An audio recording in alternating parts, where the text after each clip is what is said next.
The shuttle descended through thick clouds, and Park pressed her face against the cold window. Below her, the Galactic Coalition Military Academy stretched across a massive asteroid. Silver buildings rose like metal trees from the rocky ground. Thousands of ships flew in and out of the docking bays.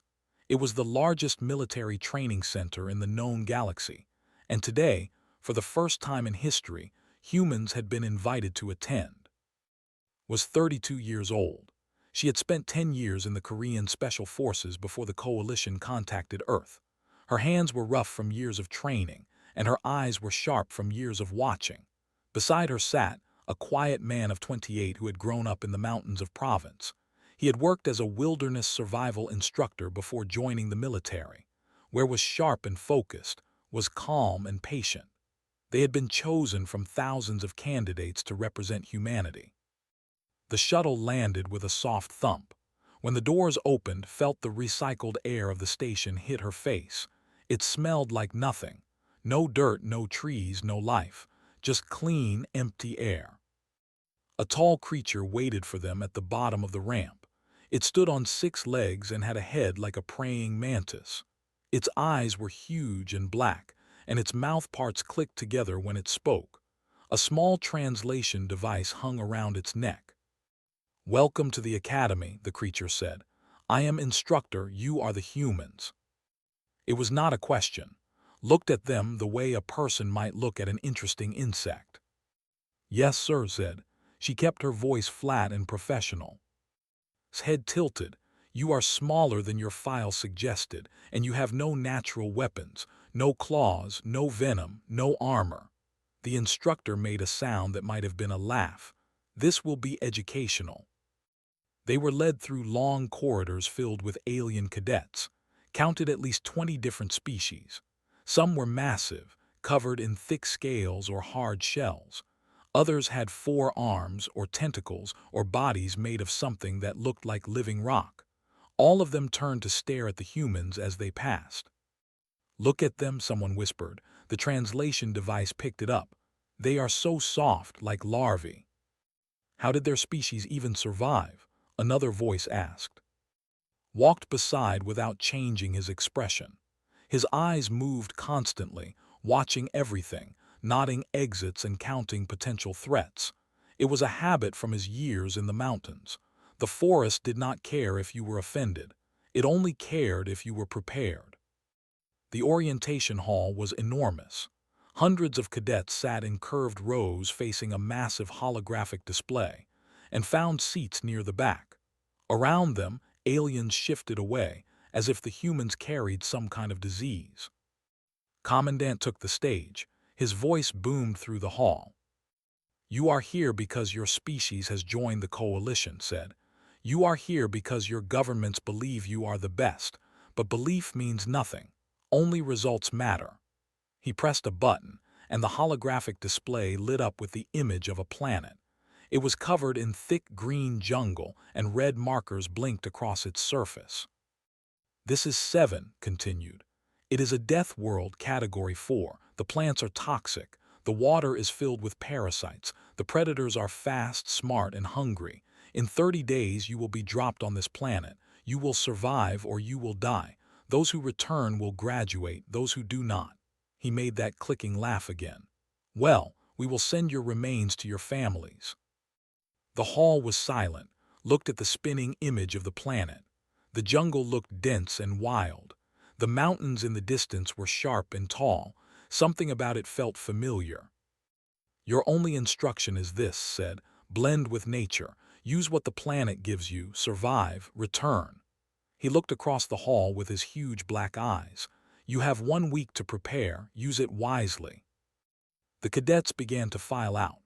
The massive creatures with bodies like bears and claws like shovels talked loudly about how they would dig fortress bunkers.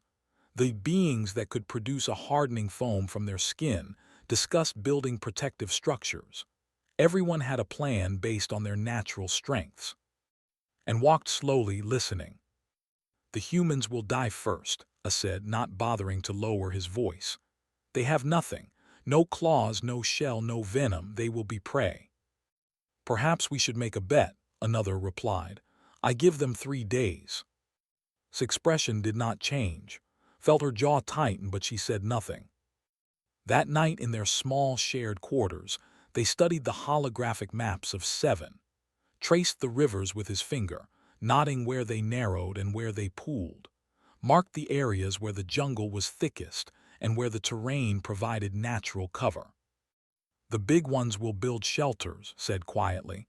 "They will stay in one place. That is a mistake." Nodded. "On a death world, nothing stays still. Everything moves, everything hunts." "Or is hunted," added. They looked at each other. Both of them were thinking the same thing. The aliens saw 7 as a nightmare, a place of horror and death, but saw something else. They saw a jungle, they saw mountains, they saw rivers and animals and plants. They saw Earth. For millions of years, humans had lived on a planet that wanted to kill them.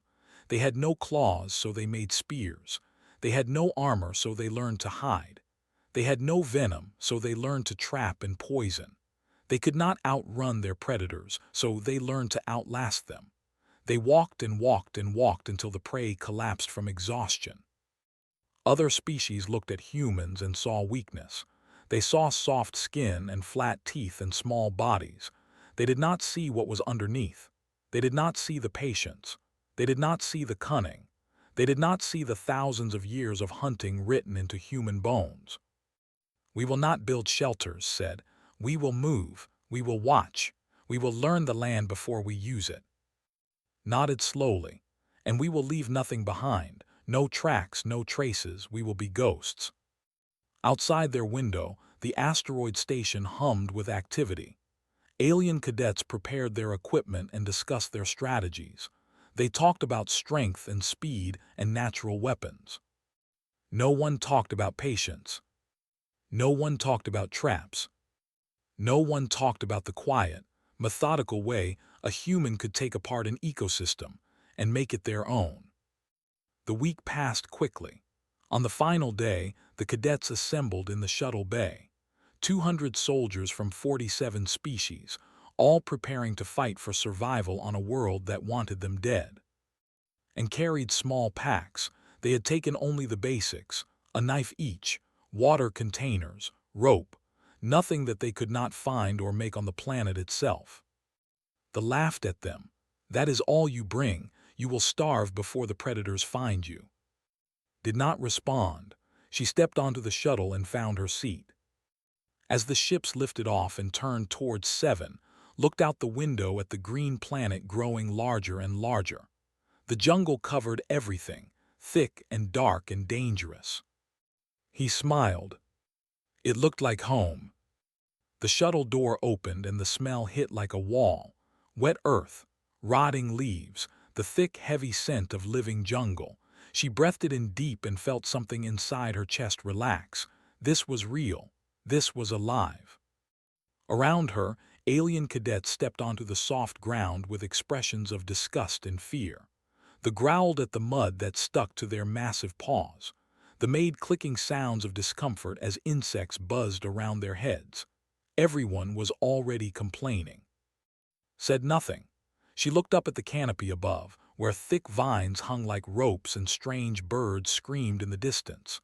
Sunlight came through in golden patches, and the air was warm and wet against her skin. "All cadets will disperse," instructor's voice came through the communication devices. "Your tracking signals are active. Extraction points will be marked on your devices. You have 30 days. Good luck." The shuttles lifted off and disappeared into the clouds. 200 cadets stood in the jungle, suddenly alone.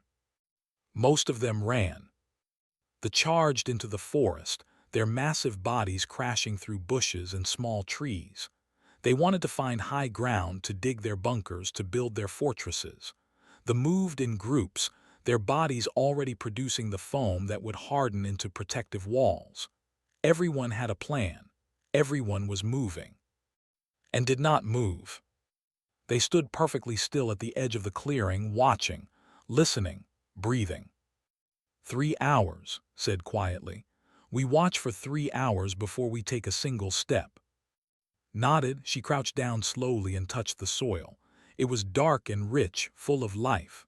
Small insects crawled over her fingers. She did not pull away. For 3 hours they observed. They watched how the light moved through the trees. They listened to which birds called and when. They noted which direction the wind came from and how the leaves moved. They studied the tracks in the mud, the droppings near the trees, the scratch marks on the bark. By the time the sun had shifted, they knew more about this small patch of jungle than most cadets would learn in a week. Water source is northeast, said. I can smell it. The animal trails lead that way too. Predator markings on those trees, pointed. Something with claws, big. It passed through here maybe 2 days ago. This is part of its territory but not its home. They moved. But they did not move like the others. They did not crash through the forest or leave trails of broken branches. They stepped carefully, placing their feet on rocks and roots where they would leave no prints. They ducked under vines instead of cutting them. They touched nothing that they did not need to touch. Within an hour they found the stream. It was small and clear, bubbling over smooth stones. Knelt beside it and studied the water carefully. He did not drink. Parasites, he said. I can see them, tiny white things near the edges.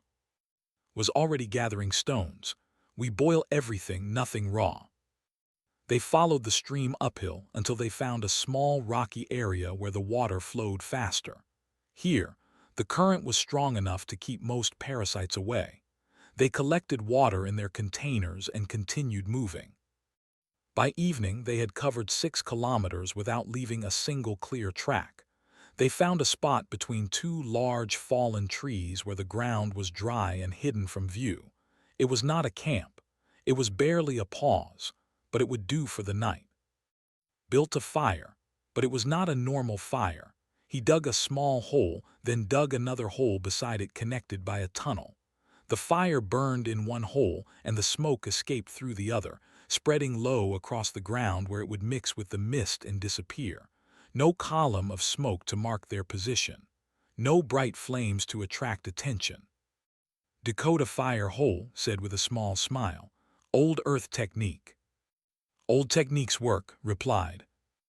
They boiled their water and drank. They ate a small amount of dried food from their packs. Tomorrow, they would need to find real food. That night, the jungle came alive with screams. Somewhere in the distance, something roared. It was a deep, terrible sound that echoed through the trees. Then came the cries. Alien voices shouting in fear and pain. The sounds of running, crashing, dying. Lay still in the darkness, listening. She counted at least 3 different attack sites, 3 groups of cadets who had made themselves targets. They built fires, whispered. Big fires, bright and warm. They might as well have been ringing a dinner bell. By morning, the Academy communication channel reported 12 cadets eliminated, dead or injured badly enough to require extraction. 12 cadets gone on the first night. And moved again at dawn. They traveled slowly, stopping often to study the plants and animals around them. Found a bush with small blue berries. He did not eat them. Instead, he crushed one and rubbed it on the inside of his wrist. Then he waited. What are you doing? Asked. Testing. If my skin reacts, it is poison. If not, I try a small taste. Then I wait again, then a bigger taste. Then I wait longer, he shrugged. It is how our ancestors learned what was safe to eat, trial and patience. By midday, they had identified 3 plants that were safe to eat and 2 that would cause sickness. Marked them in his memory. He would not write anything down. Writing could be lost or found. Memory was safe. On the 3rd day, built her first trap. It was a simple snare made from the rope she carried and a bent sapling. She placed it on a game trail, a narrow path through the undergrowth where small animals had worn down the plants with their passing. Then she covered it with leaves and walked away. The alien cadets did not understand traps. Their species had evolved with natural weapons. They had claws that could tear through metal. They had venomous bites. The like instructor had bladed arms that could strike faster than the eye could follow. They did not need traps. They were the traps. Humans had nothing but their minds. So humans learned to make the world hunt for them. The next morning, returned to find a small creature caught in the snare. It looked like a rabbit, but with 6 legs and scales instead of fur. It was dead, strangled by the rope as it tried to escape. She cleaned it quickly and efficiently, had already prepared a small fire pit, completely hidden beneath a rocky overhang. They cooked the meat until it was dark and dry, then ate in silence. It was the best meal had ever tasted. Over the next week they built more traps, snares for small animals, deadfalls for larger prey, pit traps covered with woven branches and leaves. Each one was simple, using only materials from the forest. Each one was deadly. The jungle provided everything. Vines became rope, stones became tools, thorns became needles. The humans took what they needed and wasted nothing. Began making a new set of clothes. She collected plants and vines and leaves, weaving them together into a rough coat that covered her body. When she lay still on the forest floor, she disappeared. She became part of the jungle itself. Suit, she explained to. Snipers use them back home. You break up your shape, you become invisible. Made his own. Within days, both of them could vanish simply by crouching beside a bush or lying flat near a fallen log. The forest had accepted them. On day 10, the Academy reported that 90 cadets had been eliminated. Almost half the starting number gone. Dead, injured, starving, or driven mad by fear. The communication channel buzzed with reports of cadets fighting predators, building failed shelters, eating poisonous plants. Everyone was struggling. Except the humans. In the monitoring room back at the academy, instructor stared at his screens. The tracking signals for most cadets were easy to follow. They moved in obvious patterns, stayed in fixed locations, left clear signs of their passage. The human signals were different. They moved in strange, unpredictable ways. They never stayed in one place for more than a night. And when the drones flew over their last known positions, they found nothing.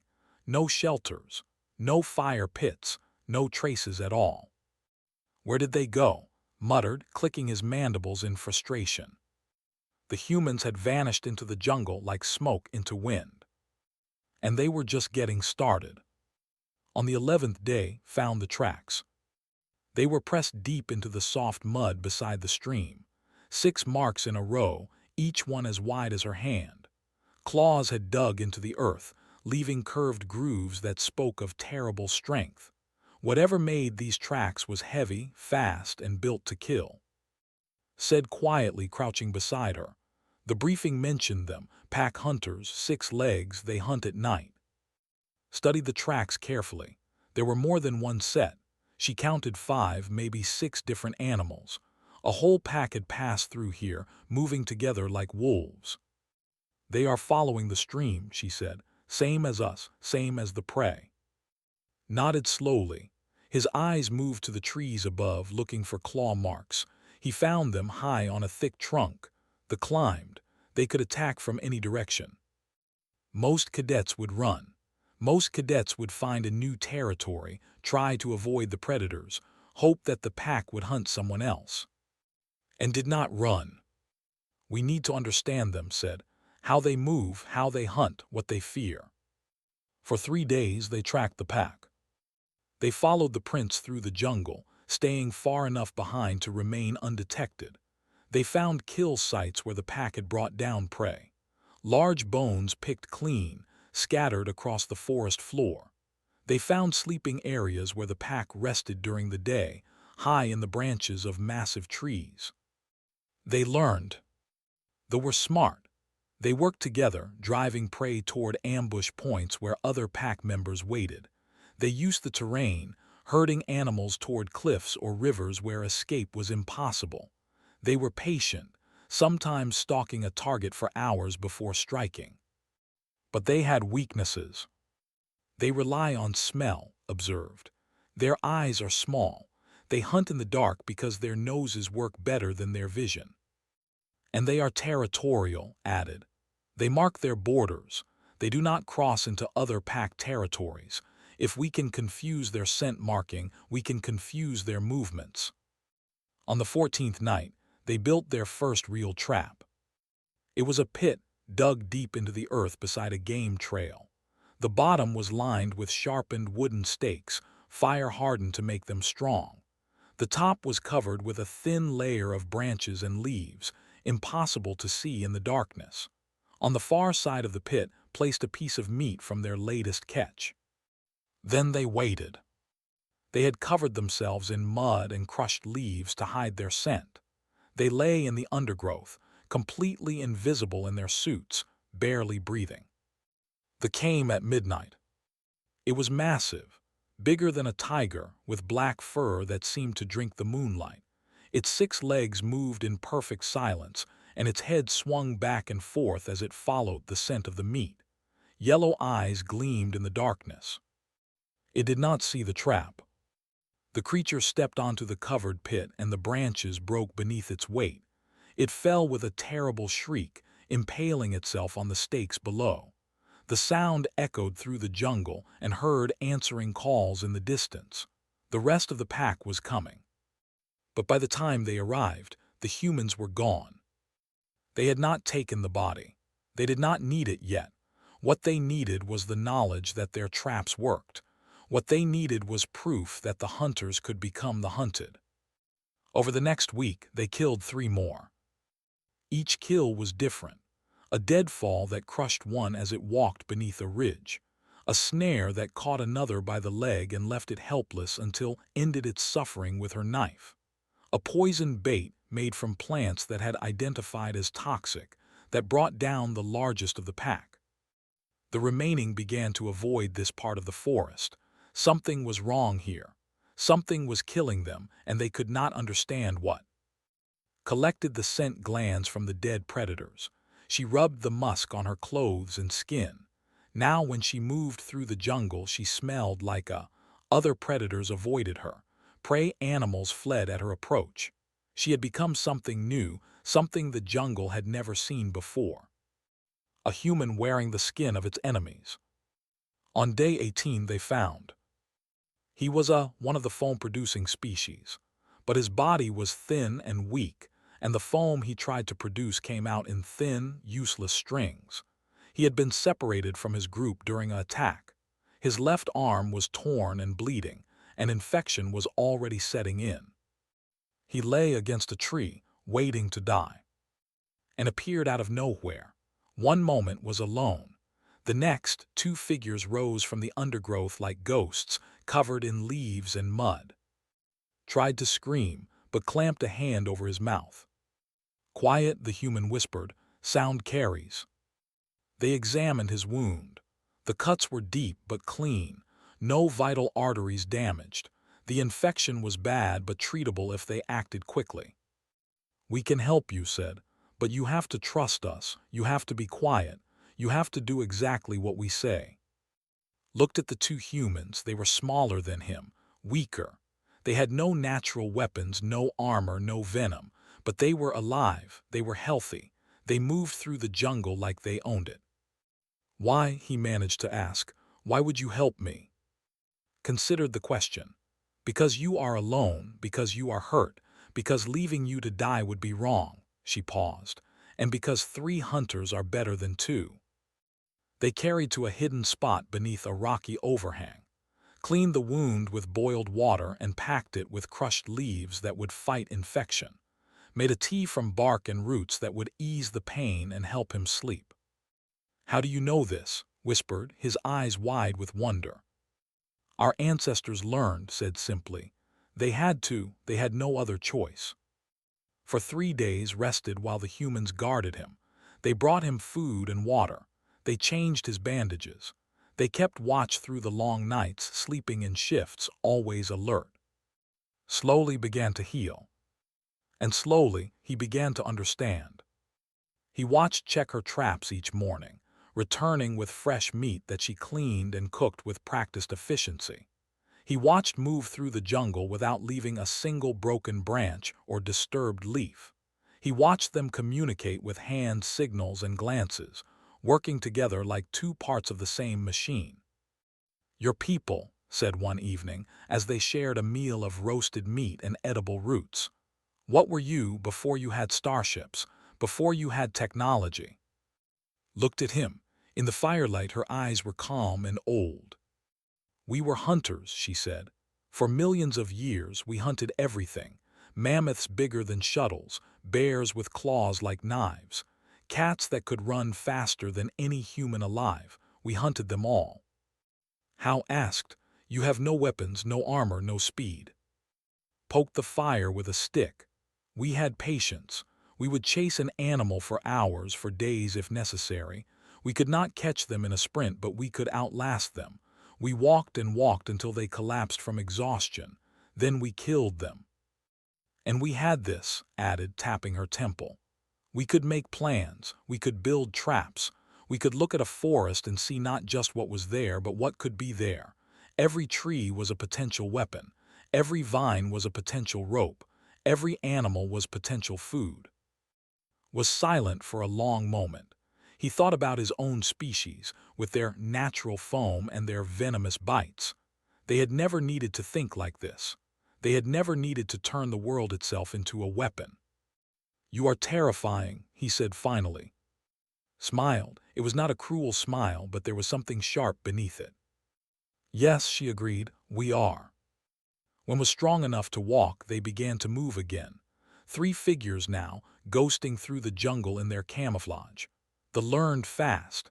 He learned to step carefully, to move quietly, to watch and listen before acting. He learned to be human. And the jungle learned to fear them. The monitoring station reported more casualties every day. Cadets fallen to predators, to starvation, to disease. The number of survivors dropped below 50, then 40, then 30. 3 of those survivors moved like shadows through the deepest part of the forest. And they were not just surviving. They were hunting. Commandant stood in the monitoring room, his massive black eyes fixed on the holographic displays. Around him, junior instructors worked at their stations, tracking the remaining cadets, recording data, updating survival statistics. Day 20, 160 cadets eliminated, only 40 remained. Had seen thousands of cadets pass through the academy over his long career. He had watched species rise and fall on the killing ground of 7. He thought he had seen everything. He was wrong. "Show me the human signals," he ordered. An instructor pulled up the tracking data. 2 small dots blinked on the map, moving slowly through the jungle. A third dot moved with them, identified as a cadet named. "They are still alive," the instructor said unnecessarily. "I can see that," clicked. "Show me their movement pattern for the last 10 days. The hologram changed, showing a web of paths crisscrossing a large section of the forest. The pattern was strange. It did not follow the rivers or the game trails like other survivors. It did not cluster around defensive positions or resource-rich areas.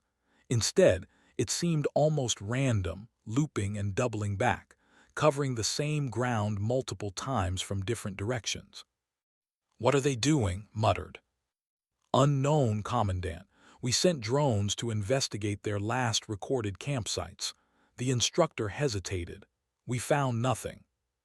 "Nothing? No shelters, no fire pits, no waste disposal?" "Nothing, sir. The forest looks completely undisturbed. We checked 3 separate locations. There is no evidence that anyone was ever there." His mandibles clicked together slowly. He had seen burrows that could survive orbital bombardment. He had seen foam structures that grew stronger over time. He had seen camps built by 100 different species, all leaving their mark on the land. He had never seen nothing. "Send more drones," he ordered. "Find them. I want to see what they are doing." The drones flew low over the jungle, their cameras scanning the forest floor. They found tracks from other cadets, broken branches and disturbed soil that marked their passing. They found the remains of abandoned camps, fire pits still warm, shelters half finished or destroyed. They could not find the humans. The tracking signals said they were in a specific area. The drones flew over that area for 3 hours. They found trees. They found bushes. They found animals moving through the undergrowth. They did not find or. Deep in the forest, lay flat against a fallen log, her suit blending perfectly with the moss and dead leaves. Above her, she could hear the soft hum of a drone passing overhead. She did not move. She did not breathe. The drone continued on. It did not see her. 30 meters away was pressed into a natural depression in the ground, covered by a layer of branches and ferns. Lay beside him, wrapped in a similar cover that had built for him. This natural color, a pale blue, worked well with the shadows beneath the plants. They waited until the drone sounds faded completely. Then they waited another 10 minutes, just to be sure. Clear, whispered finally. They rose slowly, shaking off the leaves and dirt, checked their supplies while erased the last signs of their presence. She scattered the leaves they had disturbed, brushed away their footprints, replaced the branches exactly as they had been. When she was done, the forest looked completely natural, as if no one had ever been there. "How do you do this?" asked quietly. He had been watching her work with something like awe. "Practice," said. "On Earth, our ancestors hunted animals that could hear a twig snap from a kilometer away. They hunted animals that could smell fear. They hunted animals that could see movement in total darkness." She smiled slightly. "We learned to be invisible. We had to." They moved to their next location, a network of small caves they had discovered on day 15. The caves were hidden behind a waterfall, their entrances covered by thick curtains of vines. Inside, they had built a supply cache. Food dried and preserved, water collected and boiled, weapons made from stone and wood and bone, medicine prepared from plants they had gathered, tools crafted from materials the jungle had provided. It was not a camp, it was an armory. "We have enough supplies for another 30 days, reported, checking their stores. "Longer if we continue hunting." Nodded, she was studying a rough map she had drawn on a flat piece of bark. It showed the entire territory they had explored, marked with symbols only she understood. Water sources, game trails, predator territories, safe zones, danger zones. It was a complete tactical analysis of the examination area. "The other survivors are clustering here," she said, pointing to a section near the eastern mountains. "Resources are good, but they are drawing predator attention. The packs have noticed the concentration. There will be attacks soon." "Should we warn them?" asked. Considered. "They would not listen. They think we are the weakest cadets here. They would not take advice from humans." "Then we let them die." Looked at the calmly. "We did not let you die. You were alone and hurt and willing to listen. If others come to us the same way, we will help them. But we cannot save those who refuse to be saved." Was silent. He was learning many things on this planet, and not all of them were comfortable. Back at the academy, Commandant was having an uncomfortable realization of his own. He had finally pieced together what the humans were doing. The strange movement patterns, the complete lack of traces, the impossible invisibility. They were not just surviving. They were not just hiding. They were controlling the territory. Every day they moved in careful circuits, checking their trap lines, gathering resources, monitoring predator movements. Every night they camped in a new location, leaving nothing behind. They had built a network of supply caches spread across the land, ensuring they could never be starved out or cornered. They had colonized the examination zone. Commandant, an instructor asked nervously, "Should we intervene?" His massive head turned slowly. "Intervene? They are passing the examination. They are surviving." "Yes, but they are not supposed to be this good. The briefing said humans were a young species, barely developed, no natural advantages. He struggled for words. This is not what we expected. Looked back at the holographic map. The two human dots and the dot moved steadily through the jungle, leaving no trail for the drones to follow. No, he agreed quietly, it is not. He pulled up the Academy database and searched for information on human evolutionary history.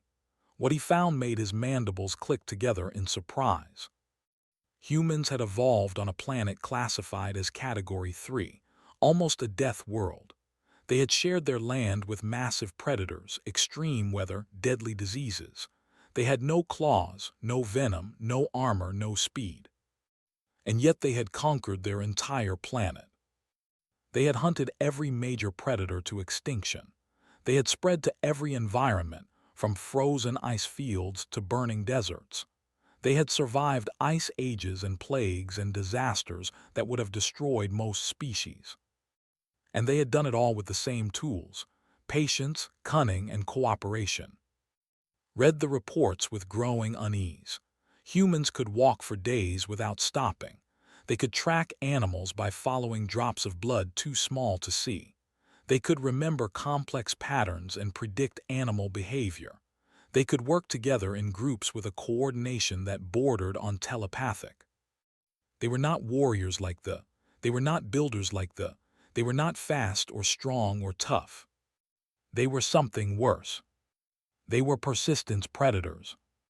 The examination brief says blend with nature, murmured to himself. We thought that meant hide from the jungle, learn to survive in it. He looked at the map again, at the three dots moving with such perfect purpose through the wilderness. They did not blend with nature. They became nature. They became the apex predator of the examination zone. His voice was quiet, almost afraid, and we never even noticed. On day 25, the surviving cadets received a storm warning. A massive weather system was approaching, bringing winds that could uproot trees and rain that could flood valleys. Most survivors panicked. They ran for high ground or tried to reinforce their shelters. Some died when their positions flooded. Others died when trees fell on their structures. And moved to the caves behind the waterfall and waited. They had enough supplies to last for weeks. They had known about the storm 5 days before it arrived. The jungle had told them, if you knew how to listen. And humans had been listening to the land for a very, very long time. Day 30. The extraction signal echoed through the jungle at dawn, a loud, clear tone that every surviving cadet could hear. It meant the examination was over. It meant the survivors could finally leave. Across the continent, 11 cadets began making their way toward the designated extraction points. 11 out of 200. The death world had claimed the rest. At the Academy monitoring station, Commandant watched the signals converge on the pickup zones. He had ordered additional drones to document the survivors as they emerged from the jungle. He wanted to see what 30 days on 7 had done to them. The first survivors to arrive were a group of 3. They staggered out of the tree line, their massive bodies thin and their thick hide was covered in cuts and bites. Their eyes were wild and haunted. One of them collapsed as soon as he reached the shuttle, too weak to stand. More survivors emerged over the next few hours, whose foam production had failed, surviving only by hiding in a hole for the last week. 2 who had killed each other's partners in fights over food, whose natural camouflage had saved her from predators but not from starvation. All of them looked broken. All of them looked like they had barely survived. Then the humans arrived. They walked out of the jungle calmly, their steps steady and sure. Led the group, her suit now just a few leaves and vines casually draped over her shoulders. Followed, carrying a pack that seemed full rather than empty. Walked beside them, his movements confident, his wounded arm healed and strong. They were clean. They were fed. They were rested. And they were carrying extra supplies.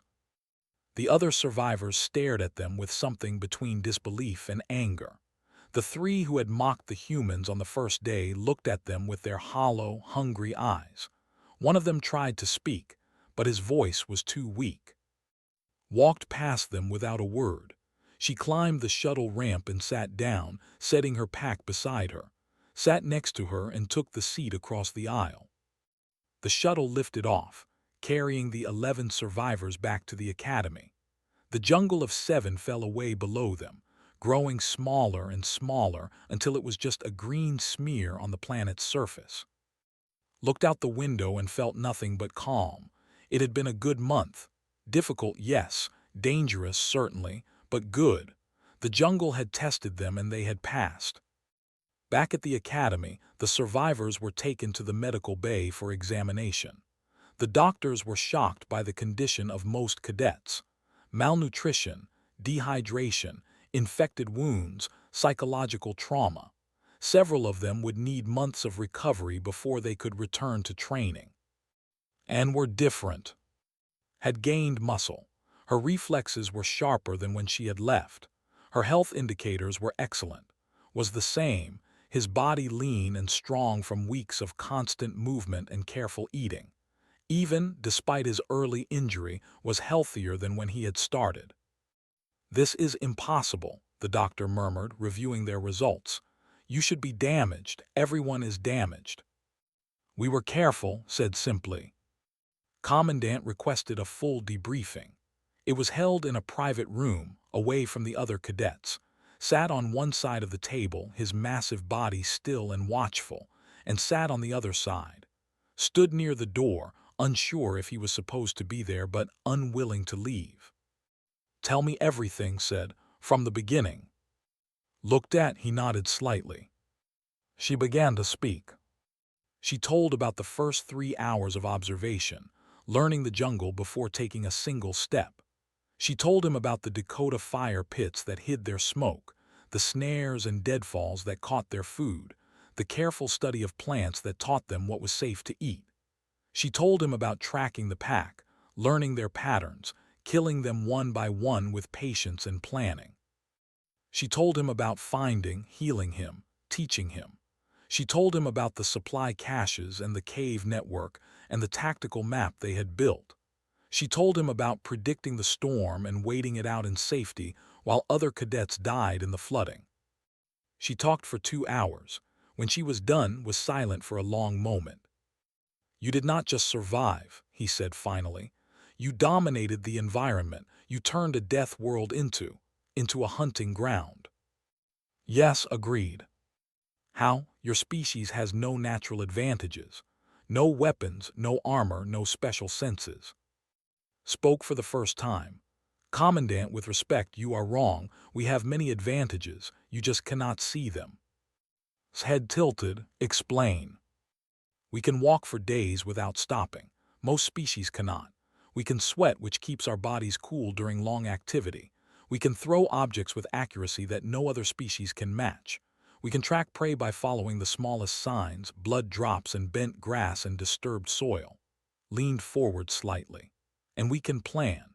We can look at a forest and see not just what is there, but what could be there. We can imagine traps that do not exist yet and then build them. Our ancestors hunted on a planet that wanted to kill them," added. "For millions of years. Every day was a survival test. Every meal was a victory against death. We did not evolve claws because we did not need claws. We evolved minds instead." Was silent again. His mandibles clicked together slowly, a sign of deep thought. "And leaving no trace, moving without being detected. How did you learn that?" Smiled slightly. "Our ancestors also had to hide. Not everything was prey. Some things were predators. We learned to move quietly, to cover our tracks, to disappear when we needed to. A human hunter in the old days could walk through a forest and leave nothing behind. No footprints, no broken branches, no evidence at all. We did not invent anything on 7, said. We just used what we already knew, what our ancestors learned over millions of years of survival." Looked at them for a long moment, then he turned to You survived because of them. What did you learn? Straightened, he had been thinking about this question for days. I learned that strength is not the only advantage, he said. I learned that patience can kill more surely than claws. I learned that understanding your environment is more important than dominating it. He paused. And I learned that humans are the most dangerous species I have ever met, not because they are strong or fast or tough, but because they think differently. They see the world as a tool to be used, not an obstacle to be overcome. The room was quiet. Commandant stood slowly. His towering form cast a long shadow across the table. The academy curriculum will be updated, he said. We will add a new course, Terran persistence methodologies. The techniques you used, the mindset you demonstrated, these things can be taught to other species. Nodded, she had expected something like this. And I have a request, continued. Or rather, a recommendation. You too will be offered positions as instructors when you complete your training. The Coalition needs soldiers who can survive anywhere, who can turn any environment into an advantage. Glanced at, she gave a tiny nod. We would be honored, Commandant said.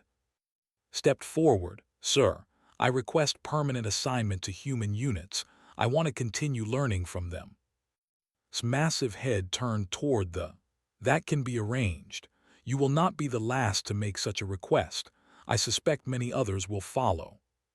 The debriefing ended, and walked through the academy corridors beside them. Other cadets watched them pass with new eyes. The whispers were different now. Those are the humans, someone said. They came back from 7 without a scratch. I heard they killed an entire pack, by themselves. I heard the instructors are creating a whole new training program based on their techniques. Walked with her head high. She did not smile, but there was a quiet satisfaction in her steps. That night she stood on an observation deck and looked out at the stars. Billions of points of light, each one a sun with planets orbiting it. A galaxy full of species, each one with their own strengths, their own weapons, their own way of surviving. Came to stand beside her. They were quiet for a long moment. Do you think they understand now? He asked.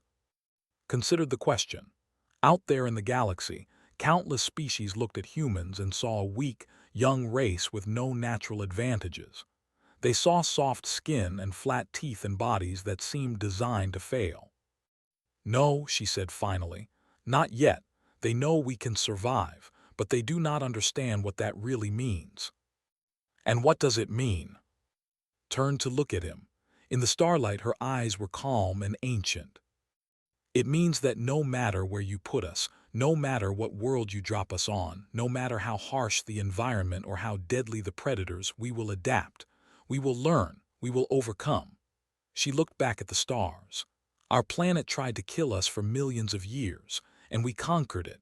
Every jungle, every desert, every mountain and ice field. We conquered it all. She smiled, and there was something in that smile that would have made any predator in the galaxy pause. The instructors told us to blend with nature. They thought that meant hiding, adapting, surviving. Her voice was soft, but there was steel underneath. They did not understand. We do not blend with nature. We become nature. We become the most dangerous thing in any environment. The silent hunter, the patient predator, the species that never stops, never quits, and never forgets. Far below, on the death world of 7, the jungle continued its ancient cycle of life and death. Predators hunted, prey fled. The strong survived and the weak perished. But in one section of that jungle, the pack stayed away. They remembered the strange creatures that had walked among them, the soft, quiet hunters who had turned the forest against them. The jungle remembered the humans. And in the dark spaces between the trees, where the moonlight never reached, the memory lingered like smoke. They had blended with nature.